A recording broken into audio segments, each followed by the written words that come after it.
Côte d'Ivoire, comme la plupart des pays africains d'ailleurs, se trouve être qualifié de pays pauvre parce que 50% des gens dans ces pays-là sont pauvres.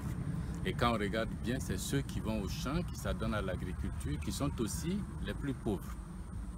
Mais en réalité, ces gars-là qui vont au champ, ces personnes-là, ces familles en milieu rural, est-ce qu'elles sont pauvres vraiment? Quand des gens ont des hectares et des hectares de terre, 3 hectares, 10 hectares de terre, on ne peut pas dire qu'ils sont pauvres. Mais notre concept de propriété foncière, notre concept de partage de la richesse du pays, notre concept d'accès à la fortune est tellement biaisé qu'on finit par enregistrer la terre de Côte d'Ivoire, la terre d'Afrique, dans la comptabilité nationale avec une valeur nulle. Les terres, les hectares de terre, c'est valeur zéro. Pourquoi? Parce que simplement, nous ne valorisons pas nous-mêmes la terre, la propriété foncière. Le sol et le sous-sol n'ont aucune valeur. Or, quand les paysans sont chez eux et que nous sommes capables de donner des titres fonciers à ces paysans, que nous sommes capables de les faire accéder au crédit hypothécaire, ces personnes-là vont devenir automatiquement riches. Comment est-ce qu'il faut faire? C'est pas compliqué. On appelle les géomètres, on se donne une nouvelle loi foncière, ce qui n'est pas le cas en Côte d'Ivoire. La loi de 98, ne me dites pas qu'elle est bonne. Si elle était bonne, depuis 98 jusqu'à aujourd'hui, on l'aurait appliquée, mais elle n'a même pas un début d'application. On est en train de tituber encore là-dessus. Il faut qu'on se donne, avec l'appui des géomètres, avec l'appui des techniciens, il faut qu'on se donne une loi. Modifier la loi foncière. Ces géomètres-là se partagent le territoire national par bloc et puis on fait le cadastrage partout. Si on veut faire le cadastrage, on va dans un village et puis on demande aux villageois, le chef de terre, les chefs de famille, les chefs de quartier, tout le monde est là. Comme on va faire les audiences foraines pour avoir les papiers des gens qui n'en avaient pas, on fait la même technique pour donner les papiers à la terre. Dans le village, chaque famille présente son lopin de terre. On pose la question aux différents voisins. La propriété est à qui? C'est reconnu. Les géomètres font le cadastrage, tracent les lots. C'est vrai que nos champs ont souvent des formes bizarres. On leur donne des formes correctes et géométriques normales. Et puis, on distribue, signer les titres fonciers gratuitement. On fait des servitudes, des routes entre les différentes propriétés et puis on voit les lots de chacun et puis chacun a un titre foncier. Sur la base de ce titre foncier, avec ce titre foncier, le paysan, le propriétaire rural se présente dans une banque. Il peut accéder au crédit hypothécaire. Je vous donne ma terre pour avoir un crédit pour pouvoir mettre en valeur ma terre.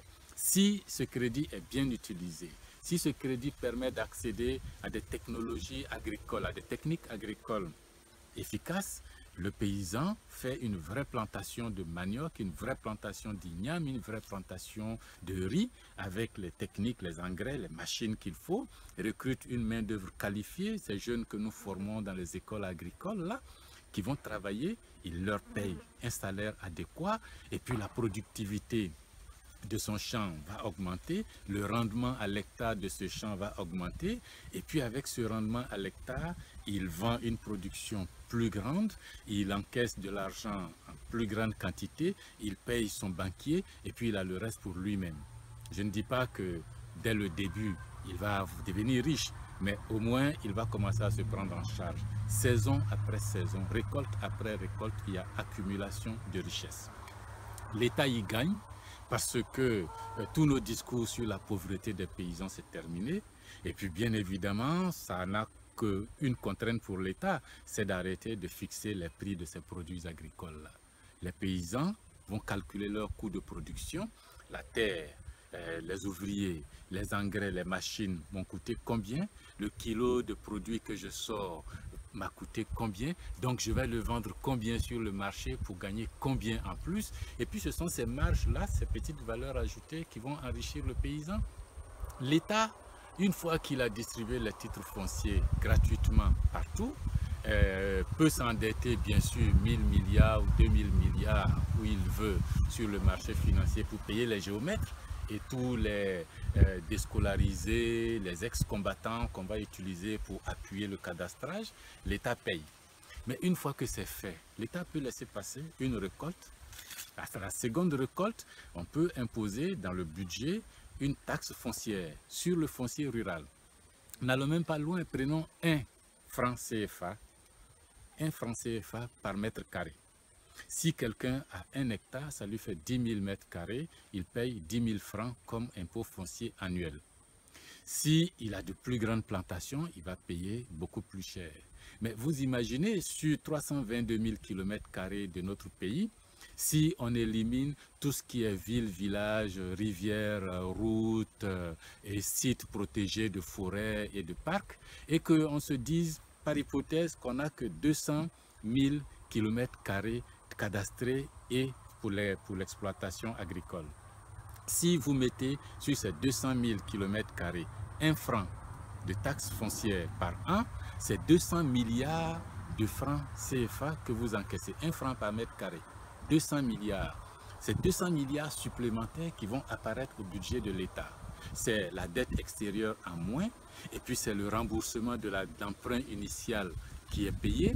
Et puis vous continuez, deuxième année, troisième année, quand les paysans vont commencer à devenir de plus en plus riches, que notre production agricole n'aura pas des rendements relativement faibles. Regardez, même pour le cacao ou pour le café où on est premier producteur, notre rendement fait à peine le 10e du rendement de ce qui se fait au Vietnam ou ailleurs. Si les rendements augmentent, le paysan devenant riche, l'État peut passer à 2 francs de taxes foncières au mètre carré, 3 francs de taxes foncières au mètre carré. Si le jour où on arrive à 5 francs de taxes foncières au mètre carré, vous avez 200 milliards pour 1 franc. Pour 5 francs, vous avez 1000 milliards. 1000 milliards supplémentaires à mettre dans le budget. On peut alors, dans les zones rurales, entretenir les pistes, entretenir les routes, construire des hôpitaux, construire des dispensaires, construire des écoles, donner des bourses aux enfants de paysans qui eux-mêmes devenant riches vont prendre leurs enfants en charge. Ces paysans vont épargner de l'argent et cette épargne va contribuer à l'enrichissement collectif et aux dépenses de tous ces paysans et la Côte d'Ivoire où ces pays africains vont devenir riches. Mais attention, le sol devient propriété des populations. Le sous-sol devient propriété des populations.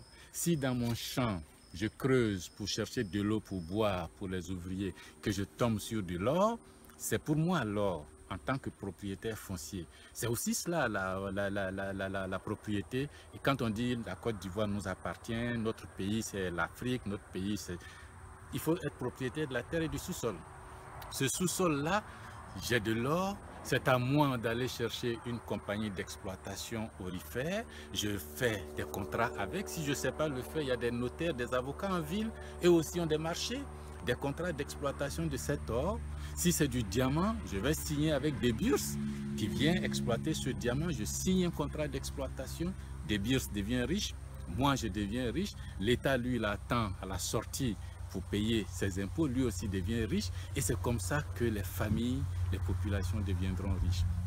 Et ça a un autre gros avantage, c'est que à partir de ce moment-là, en termes de géopolitique, de géostratégie, on n'a plus peur qu'un pays puissant vienne nous tomber dessus, prenne en otage nos gouvernants, nos États et puis les oblige à donner le pétrole, l'or, le diamant. Non, puisque désormais, les mines d'or, de diamants, de pétrole n'appartiennent plus à l'État. Le chef de l'État ne peut plus décider pour la population de Kwamekro. Le chef de l'État, lui, il a ses impôts qu'on paye. Si un pétrolier européen ou asiatique veut le pétrole de Kwamekro, il vient dealer avec les populations de Kwamekro. Si vous faites un coup d'État pour prendre le pouvoir là-bas à Abidjan, mais vous avez pris le pouvoir, mais vous ne devenez pas automatiquement propriétaire des puits de pétrole de Kwamekro parce que ça, c'est pour la famille de M. Kwame.